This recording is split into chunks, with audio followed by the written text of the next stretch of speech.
Hi everyone, this is the self-development for modern men where we help you to not just become it's become who you are, to rediscover, realize who you are, and to live your best potential from that place. The topic today, the topic of the webinar is entrepreneurship and confidence. We found that these two things really come up together, connected together, because just think about it. When you go into a new field, when you really embarking in something you've never done, when you step out of your comfort zone, that's the time when our self-doubt really kicks in, and that's the time when we're really seeking for confidence. So I'm really excited about today's webinar to talk about entrepreneurship, to talk about confidence, and to talk about how can we really step into our power in this topic. So I'm really excited. Matt, John is here with us. If you're listening this, please ask, please comment.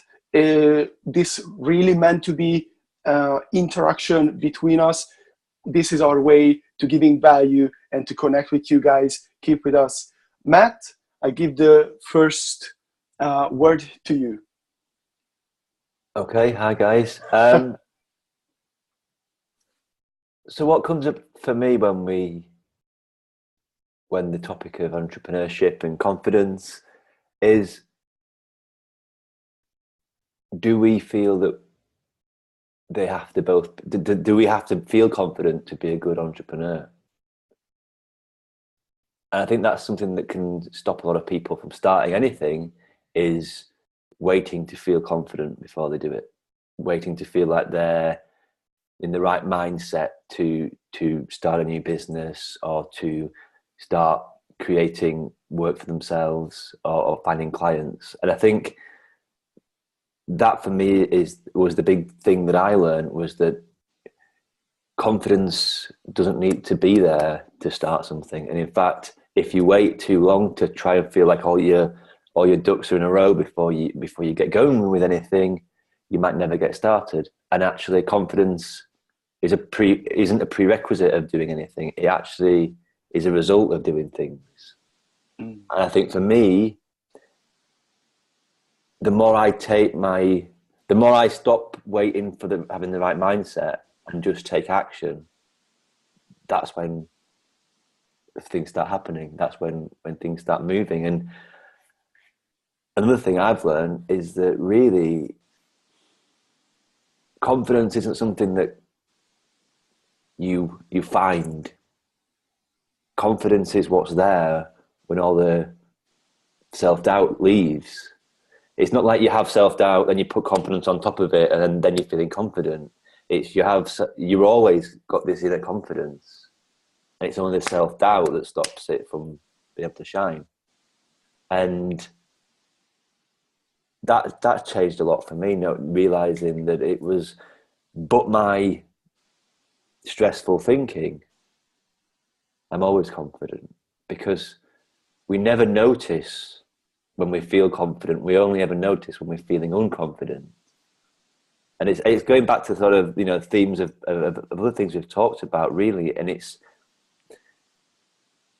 acceptance of the situation that brings us back to center, brings us back to that confidence.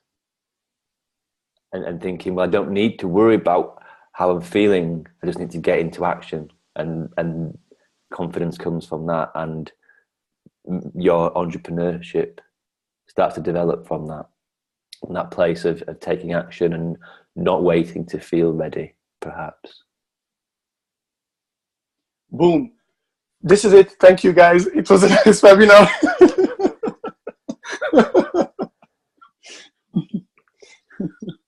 I mean, how do you see that? Do you see that for yourself? I mean, I'm interested in what was it like for you at the start of starting a coaching business, Victor? What did you struggle with? Oh yeah, and by the way, it never really stops. It's more of we become familiar with it. Yeah. And It's the very simple saying that analysis is paralysis. Uh-huh. Sorry for my English. So um, it's like, I think, like, one thing I was always or almost always good at is to just take imperfect action, is just to be okay to go out and fuck up slightly or fuck up grandiosely, right? And the big thing is that that's how I learned. That's how I created new things. That's how I always stepped into a new part. And I think that's what all entrepreneurs have. And often I had like the impostor syndrome, and something I'm looking into more the leadership, CEO, entrepreneur mindset.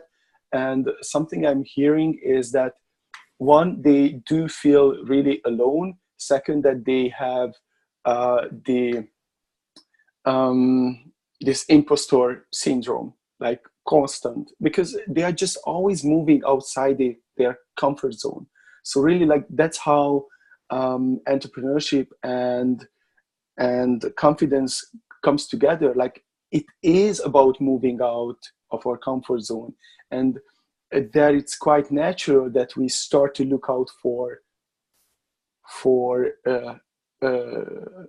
threats outside, or things that can be potential problems.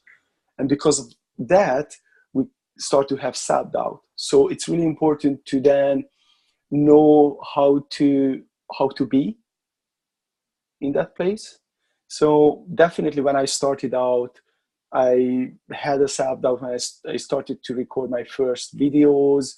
I was just walking on the street and just talking almost gibberish. At least that's how I felt inside.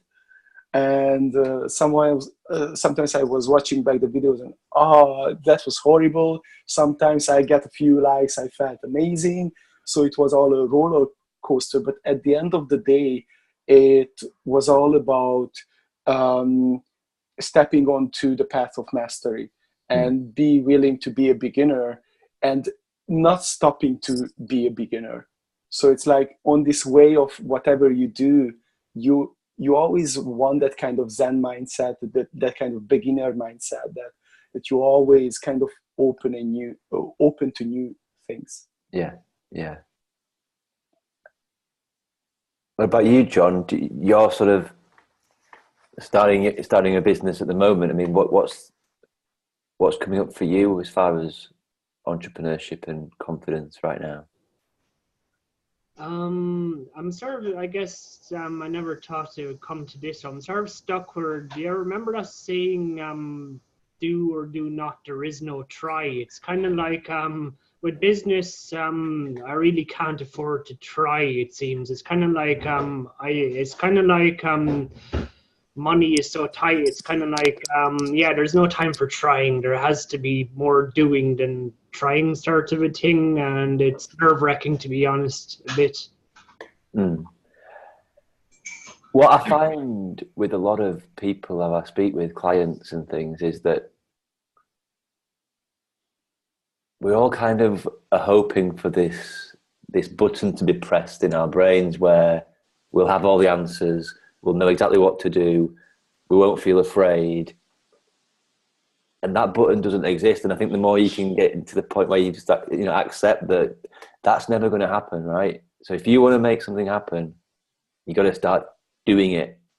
And it's not about trying to think your way to the point. You can't ever think yourself to the point where, oh, I'm ready, I'm going to do this. You just have to start. You just have to get going with it. And bringing people to that point, that acceptance is can change everything for them.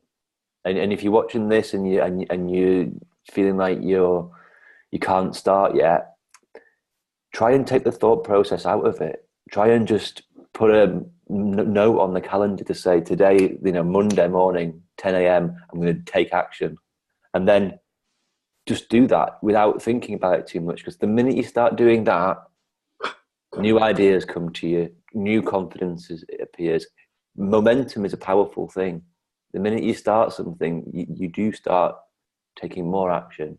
And like Victor said, imperfect action is just as good as anything, because no one's you and no one started your particular business before. So to worry about how it's done or how somebody else has done it takes you into that imposter syndrome, takes you into that comparing mode where you think, well, I need to do it this way because that's how they've done it. And no one is you. No one has your background, the story, your belief systems, your thought process. So you're never going to get it wrong because no one's ever done it that way before. And I think that's something that, if you really sit with that idea and accept that, yeah, there is no right or wrong way. It's just your way. And it comes from starting. Just like confidence comes from starting. I had someone before to slow down and break things down, because I realized this for myself right now. I was advising somebody the other day who's a businessman. He was panicking, and I was like, all right, slow down and just break everything down into little manageable chunks. And I'm just thinking, oh God, I need to think about this myself. Well, yeah, I mean, that's a good system, is to just look at not look at the big picture. Trust that you know where you're going with the goal, but then just look at the next small step that you can make.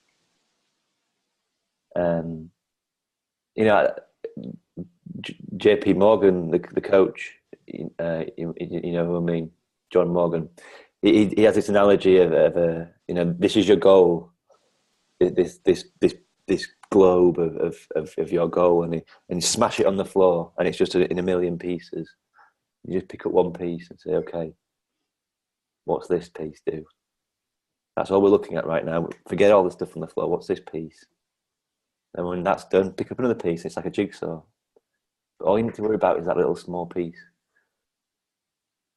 And I think that's that. If there's any mindset tricks, that is definitely one of the best. As far as starting anything, is to trust that you know where you're going, but then just focus on the next step. Because the minute we future project and try and work out, well, that's where I want to be, how the hell do I get there? That's scary. That's because who I am today doesn't know how to get there. But I don't need to know how to get there just yet. I only need to know how to get there one step in front of me. So it's kind of like stepping. So instead of like projecting into the future and trying to solve from your recent being, like how that person would act, like actually step into that, just the next step. Step into that next step and be that, and you will figure it out. And then the next step. Yeah, I mean, let's put it into, easy, understandable terms. If I've never driven a car before, and someone says to me, right, in 2 months' time, you're going to drive to London, I'm going to panic. I'm going to go, I don't have to drive. I don't have to drive to London. I'm going to kill people. I'm going to kill myself. And when I'm putting myself in that position of 2 months' time, driving to London, I've got no idea how I'm going to get there. But in those 2 months, I'm going to book lessons. I'm going to practice. I'm going to learn things. And each step of the way, I'll gain more confidence. I'll gain more knowledge. I'll gain more understanding of what I'm doing, to the point that it will be easy. It will get there.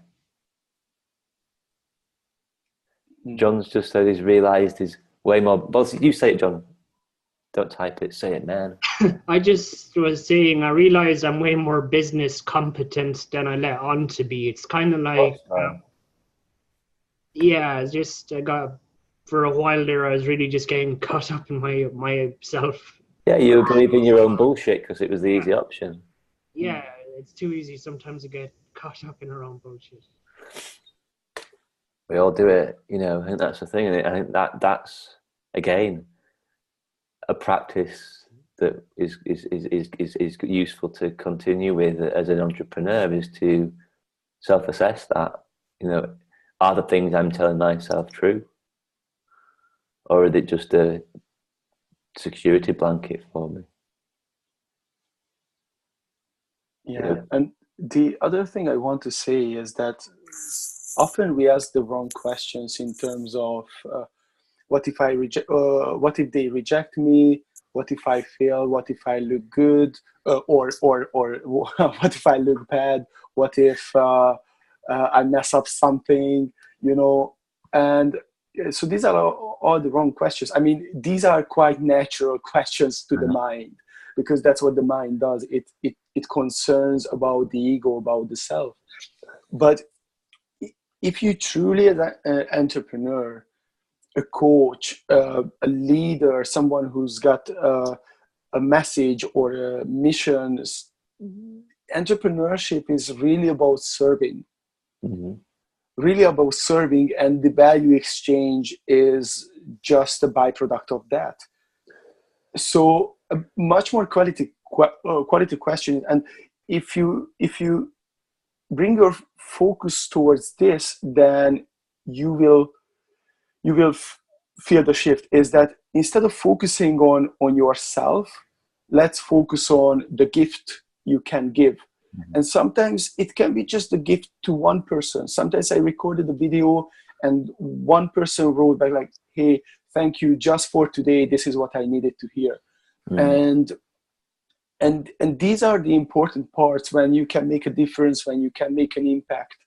And it's kind of, if you have a mission or a message, it's a selfish thing to think about what if I look wrong or bad. And people don't care as much. And now, as I'm talking with more leaders and entrepreneurs, actually those who admit their mistakes, they are much more relatable. Those in the society or the era where everything looks perfect, a live video where things are not perfect can be really compelling. Yeah. So I would just say that really embrace that who you are with all the quirkiness. And the more you can just over time, I think this is a practice again, over time accept the good and the bad things about yourself and be more yourself, that's what will get the audience hooked. Yeah. And going back to picking up on something that you said, that for me, I think, is the key. It's great. It's great to have goals. It's great to want to be a powerful person in the world and serve people, and have this entrepreneurial spirit. But when we attach our sense of self to that goal, we're going to mess ourselves up. It's going to become about us, and that's always going to get us in our heads. And if we make our success about us, we're never going to. There's a tendency to then get stuck quite easily. There's a tendency then to feel like you've got to think your way there, that you've got to be. That's where the need for confidence comes, I think, is this idea that if we don't succeed, or if we don't do it a certain way, it will mean something about who we are as a person, and that's not true. Who you are is always innately whole. So you're saying that business is somewhere, you're coming from a place of service to people because you're fulfilling needs. It's not about you, it's about the service you're providing. Yeah, absolutely. It is, isn't it? I mean, it's all businesses are service businesses, I think, in many ways. That's how I would see the modern way. And like when I'm acting, one of the real tricks, or at least one of the real sort of mindsets you want to get into as an actor is that if you get stuck in your thinking, if you get stuck in your head when you're in a scene, you're never gonna do a good performance, you're gonna be stunted and not give it your all. And so the focus, the idea is always put your focus on the person you're acting with. Focus out. And I see this is exactly the same thing. To stop feeling unconfident, focus on the person you're trying to help. Because if all your awareness and all your focus is on somebody else, on the person you're trying to serve, there is absolutely no room for you to feel self-doubt or unconfident, because you can't be focused on something over there. You can't be focused on service and feeling confident at the same time. It's just not possible. And John, you mentioned being disciplined and consistent. Business people keep telling you that. I agree. I think because both those things take the thought process out of it. You know, both those things get you into action. If you've got a set time every day where you're going to do work, it becomes a habit rather than feeling like you have to feel like it. Do you not think habit can end up as a double-edged sword with business? Because the business world changes, and a habit that worked one day won't work the next. So perhaps mindfulness is important when it comes to businesses, because habit can be a trap, if that makes any sense. Because, you know, business changes. Well, yeah, but I think that's just about being present with what's going on and assessing as you go, and not being bloody minded and blinkered to what's going on around you. You know, there's always room for, you know, be like water, you know, that's be fluid. Don't, you know, the more rigid we are about anything, the less effective we are, I think. Yeah, that's cool.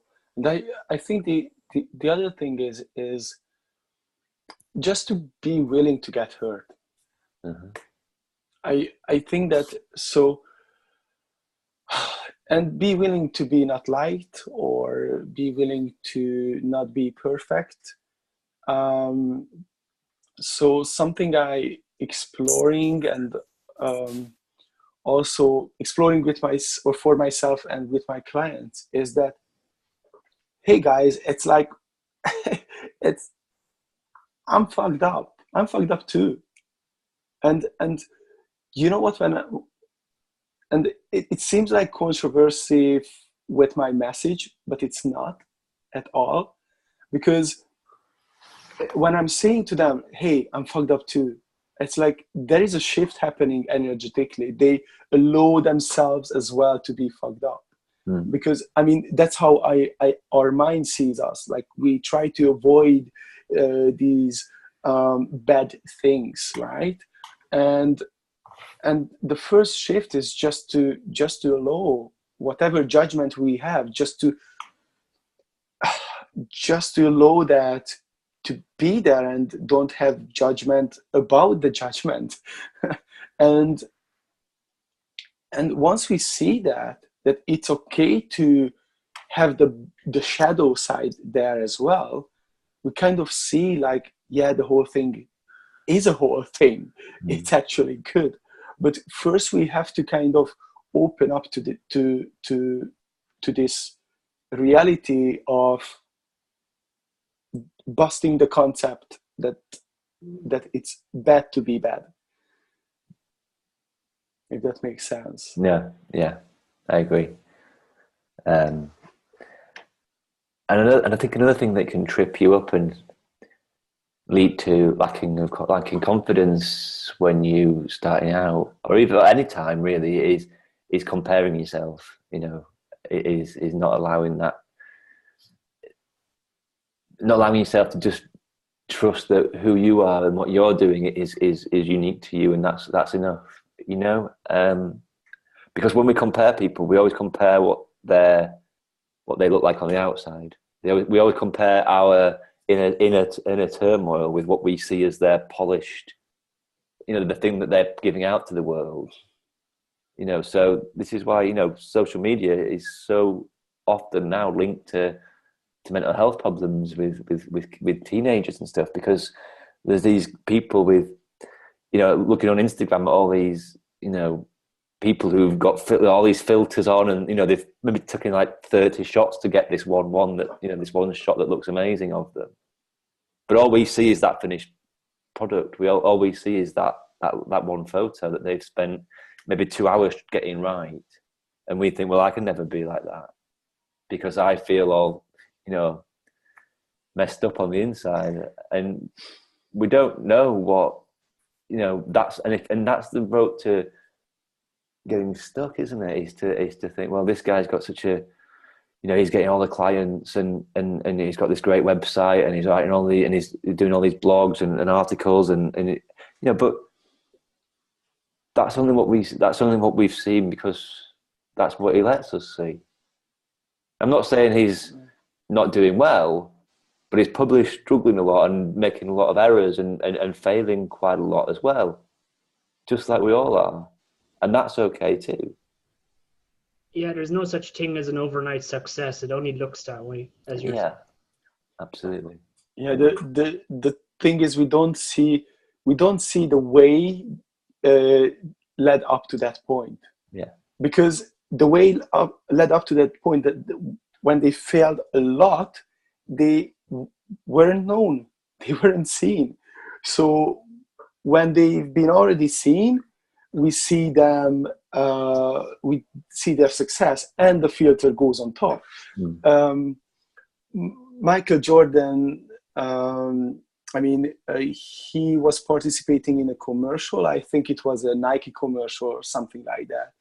And he starts with, maybe I ruined the game. Maybe I made you believe that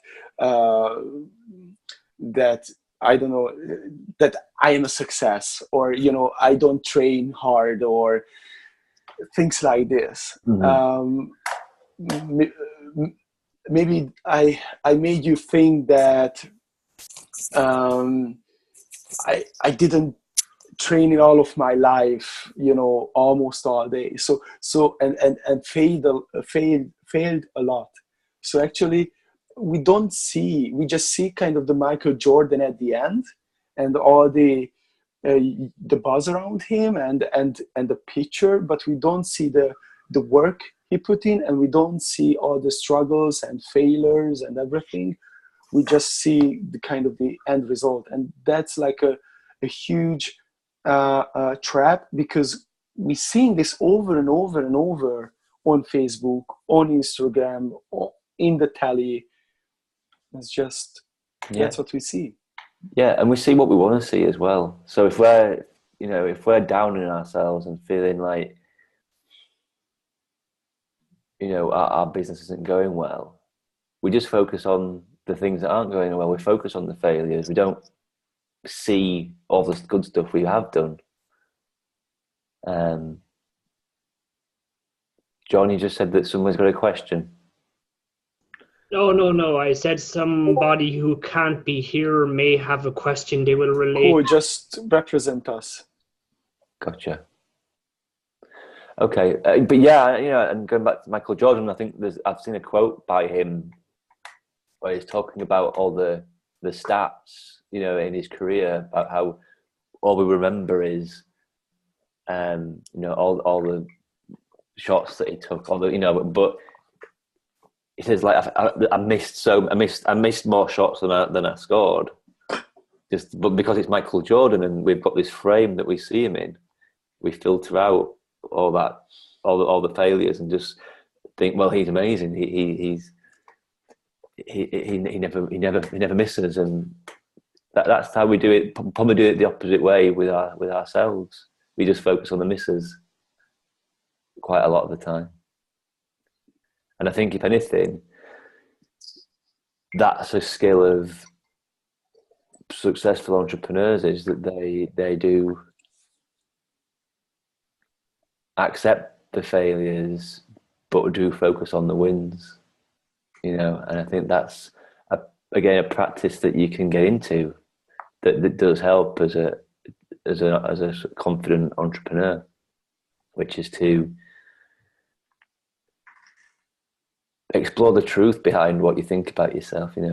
Am I doing as bad as I think I am, or is it just that I'm focusing on a particular failure. Worry that came up for me in regards to business, and this is a huge one. There's entire books on this. I remember I bought this book one time called Life is a Pitch, because you're constantly like, pitching stuff to people and telling stories when it comes to business. This story might be your life story, your business's story. And what would you guys have to say on this aspect of business? It's all pitches and stories. I would say that, I mean, my version of that is that in life everything is selling. Now, hearing that at the first time feels horrible to most people, right? It feels horrible when you don't understand selling. And if selling is, I want to sell you this pen, but you don't need it at all, and then forcing it to you, it's a horrible thing. But I think you said this. No, fair enough. I'm using the same analogy. You said this, Matt, in another live. But did you? Fair I don't know enough. what you're going to say. So, but if it's like, you have the contract of your life and you buy the best house you always wanted, and you don't have a pen, and like, I'm selling this pen to you, I'm doing the best service to you, and the money you give for this is really your appreciation. One, your appreciation of the value. Second is your commitment to it. So and sometimes just giving people things like this, they want, maybe with this analogy doesn't work as much, but with coaching, definitely. So for example, if I coach someone for free, while I do offer coaching in terms of creating connection, but after that, when we create something, if I offer for free, they won't take it serious. And the truth is that the transformation, at least 50% their job. And if they're not involved, not enrolled, not committed, they won't do the shift. So I'm doing a disservice for not selling to them. And when I understood this, when I experienced, like, holy shit, I didn't create a strong enough commitment to this person, and because of that, this person won't experience a shift in their life. I let them down by not pitching them, not selling them, right? And once you understand that, then you really start to see that actually that's powerful, and you're giving a service through that. Now, if you're selling a service, if you're selling a product, it's pretty much the same. Yeah. You want them to buy into that. And we are selling when we want our kids to eat healthy, or when we want our spouse to marry us, or we selling when, I don't know, just really go out to the world and present ourselves. So that's how I see it. I thought of a real world example. Once a store called Macy's, they got this like new CEO, the Macy's chain of stores or something, and they would have a lot of sales, and the CEO thought to himself, let's have everything constantly at sale prices. And anyway, when they reduced everything to their sale prices permanently, their revenue started going down. People stopped coming in. People didn't want everything reduced. They only wanted to get things as a bargain when things are at sale prices. And it's kind of like people valued the products more when they weren't constantly on sale. I don't know if that's a good real world example, but anyway, yeah, the CEO got in trouble, and I think he had to step down because of his little experiment at making everything cheaper because the revenue started going down. I guess that's kind of a real world example, maybe. Yeah, I think that's a real important point, really, that people put value on things. And if they don't value something as much, then they won't. If it's coaching, like you said, Victor, they won't be as committed to the change. And if it's, if everything looks like a bargain basement, then they don't, those products don't look as appealing anymore. So, it is something to remember when you're, as an entrepreneur, that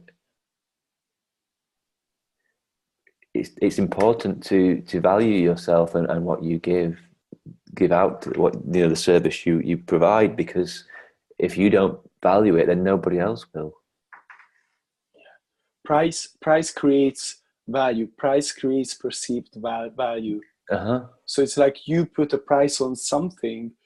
It's not an exact thing. Money is not an exact thing. It's a perceived thing. And it works the other way around as well. So it's like if you assign monetary value to something, people will perceive and will search for the value in it. So it's like, and it strengthens the value in that thing as well. So it kind of works both ways. Yeah. And then flipping this around, it's this idea that, and maybe this is more about the coaching world, but I think, it's true of anything. A lot of people, I think, a lot of entrepreneurs, coaches, business owners, they're almost a little bit timid at the start, to serve people, to share what they've got. It's almost like they're apologetic. About sharing their gifts. And I said this to you, John, last week. One of the best things I've ever heard in response to that was something Steve Chandler, I think, said in one of his books, which was, if you're walking through a desert with a glass of water and you see all these people around you dying of thirst, you're just going to give them the water. You're going to serve those people. You're not going to think, oh, well, if I approach them with the water, they might think I'm trying to get them as a client. Or if I offer them this water, they might think I'm being too pushy. You just give them the water. And we've all got water that we can share with the world. And while people might not be dying of thirst, there is pain in them that you can help them with. There is issues that your product, your service will help them with. And again, it's going back to focus on the people that you can help and stop making it about you. Because if I'm holding water and I'm making this act of helping people survive about me, I'm going, oh, well, what will they think of me if I try and save their lives? They might not be saved. Whereas if I'm just thinking, I've got water, that person needs water, I'm going to give them water. It's about them. It doesn't make it, that act doesn't become about me. It just becomes about being serving somebody. And I think that's the key to being an entrepreneur, being a business, being anyone in the service industry who provides a service, that you've got something to give, so give it, to offer it to the world, and don't worry about what it means about you, because it doesn't mean anything about you. And again, we overplay this idea that people give a shit about us. They don't. You might record a video and say a word wrong, and you've already recorded it to YouTube, and you realize afterwards, oh shit, I said that word wrong. And you think, oh, everyone's probably laughing at me or thinking about, no one noticed. And even if they did notice, 10 seconds after they've finished watching it, they're not thinking about it. And they don't care as much. No one cares. Like, everyone cares about him or herself the same way you do. Mm.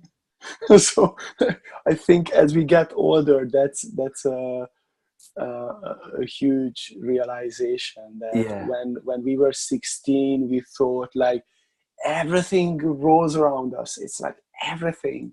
And as you get older, you realize that no, no, it's not. I don't know. I still think that. Yeah. Of course. But And no one gives a yeah. shit about what So you're doing. this is the takeaway of the webinar. No one gives a shit about us. But that's liberating. Yeah, it You're is. free to be your own unique, messy, brilliant self. And it doesn't mean in a mean way. There are human connections and people do care about us, but not in a way how we see in our heads. They don't care about your failures. They don't care about the mess ups. That's for sure. And like you said before, in fact, it creates a connection there. If I see somebody, and you see comedians do this, they'll actually throw a mistake into the act. They'll actually create an almost like fabricated mistake, trip up, because it endears them to the audience. It creates a connection there, and that vulnerability really helps people. And then that just reminded me of a story I read. I think it's in, Cialdini's book on influence, about this like hoover salesman in the 50s and 60s, and he used to go door to door selling hoovers, and he was like the best salesman in the company, and no one and everyone, but the thing was, all these guys who were going in really slick and presenting their hoovers, they just weren't selling the way this guy was, and he was a bit of a bumbling fool by all accounts, And someone went to watch him in action and to work out why he was such a good salesman. And the first thing he did was purposefully leave his keys leave his papers in the car, and all these sort of things. And so he went in and he sort of bumbled around and did his demonstration, and then sort of went, "Oh no!" And he was like, "Oh no, I've forgotten something. Can you just look after the hoover for me while I go and get my stuff out of the car?"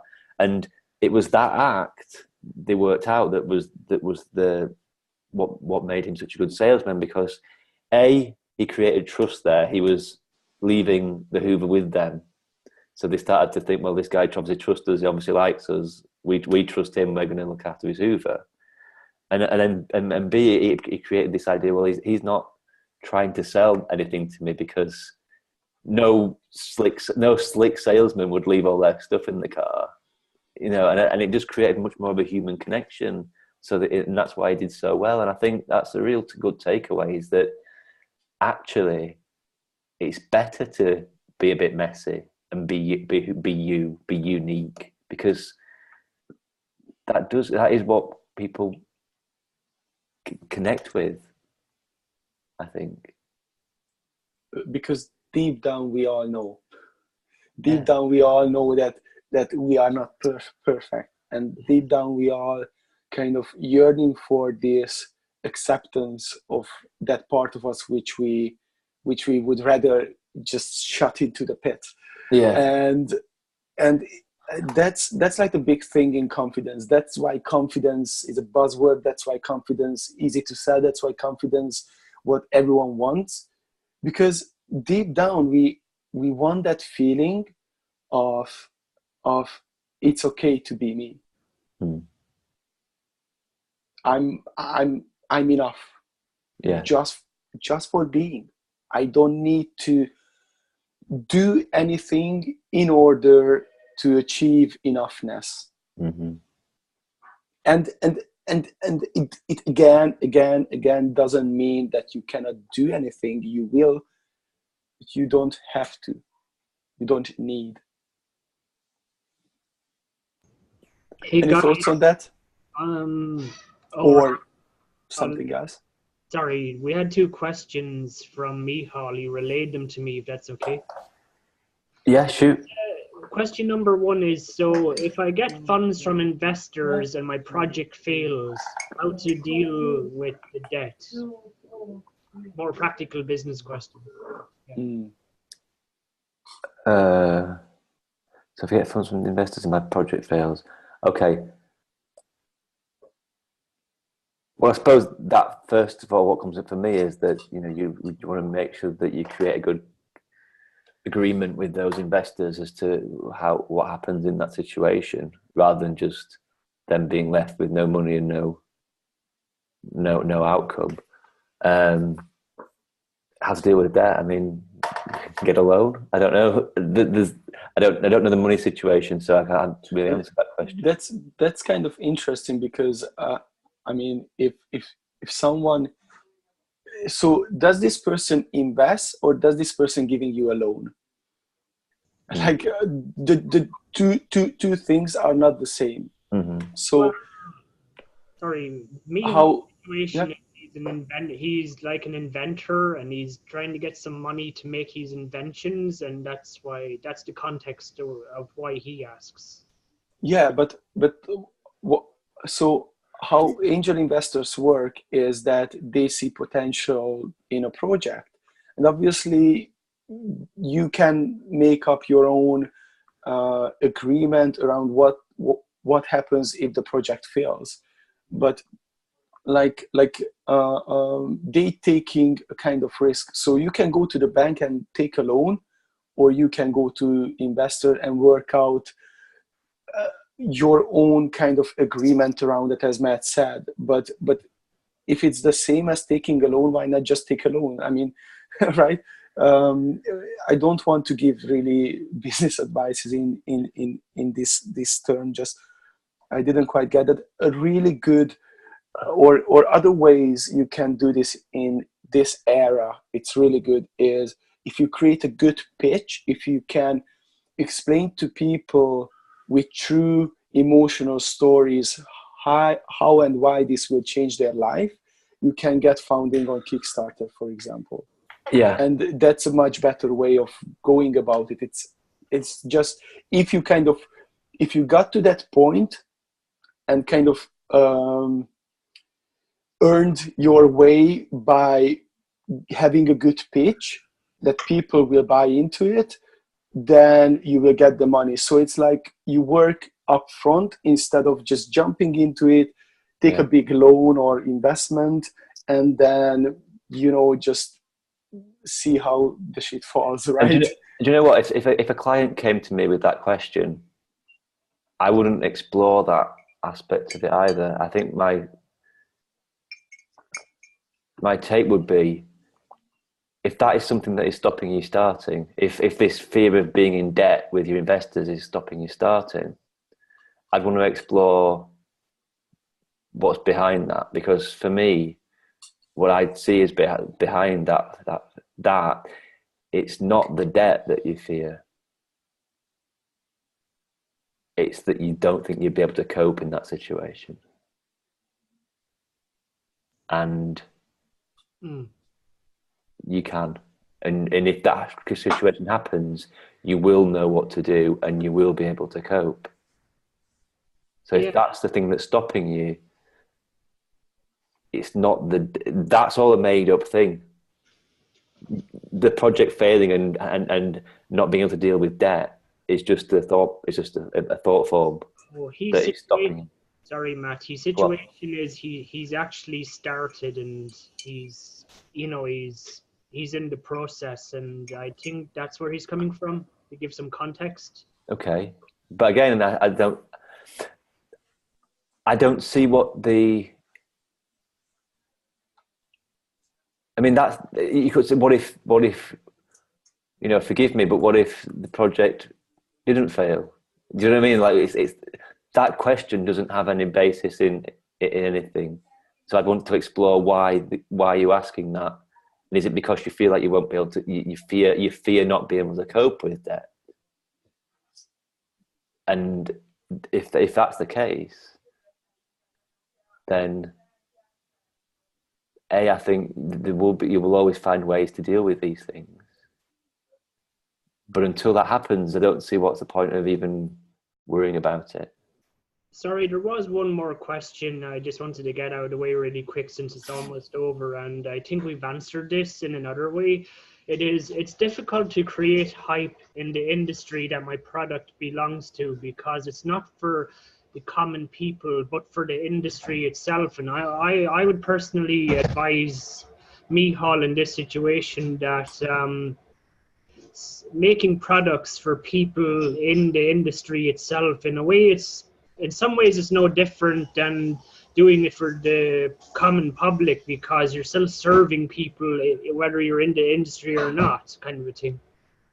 Well, yeah, I mean, that question, unfortunately, that's a bit of a vague question, so I don't really know until I knew what the product was and what the industry was. I can explain. He's inventing a sort of a vending machine, and anyway, this vending machine thing, it can do a number of different drinks. It's sort of really futuristic. It's nothing like your common vending machine at the moment, and the idea is he'll be giving this out to people, and when they pay a subscription fee for having this vending machine, he provides all of the products for the machine as a part of the subscription. And so he's actually, business people rent out this machine from him, just to give context. Okay. So basically, he's advertising for business people. That's his audience, right? Yeah.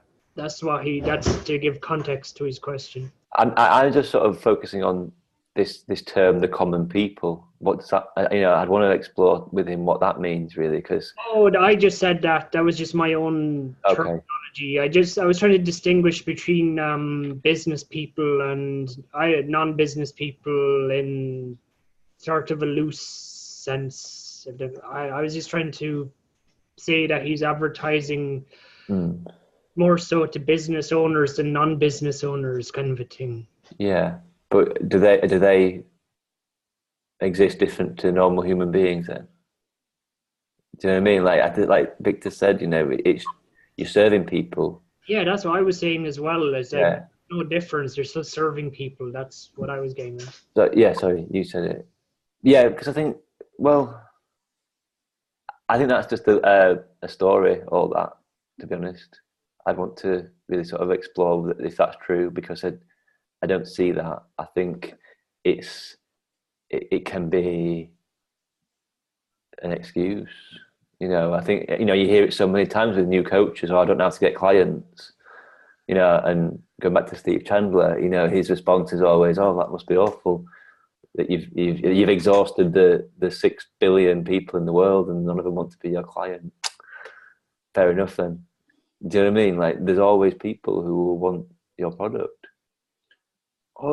Also, something what comes up to me here is that finding the type of people who you want to sell to or who this relates to.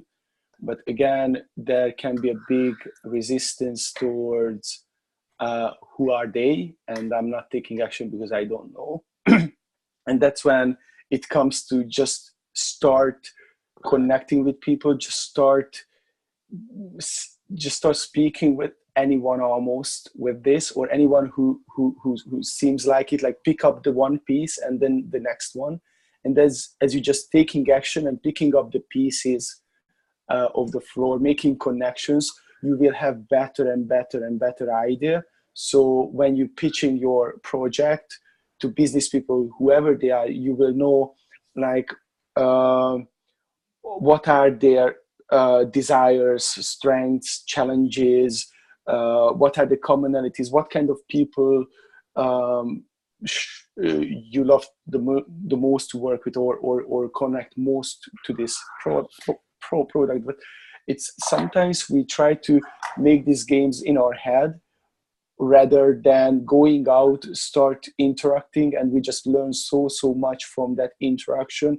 It's so much more visceral, like bodily experience than doing it with pen on a paper. Yeah. So I would say just as much you think about who you should sell or how you should sell. I mean, this is a bigger topic, as Matt was saying as well, that this would need more time, but just see what's the next piece, who you can talk to and what you learn from that.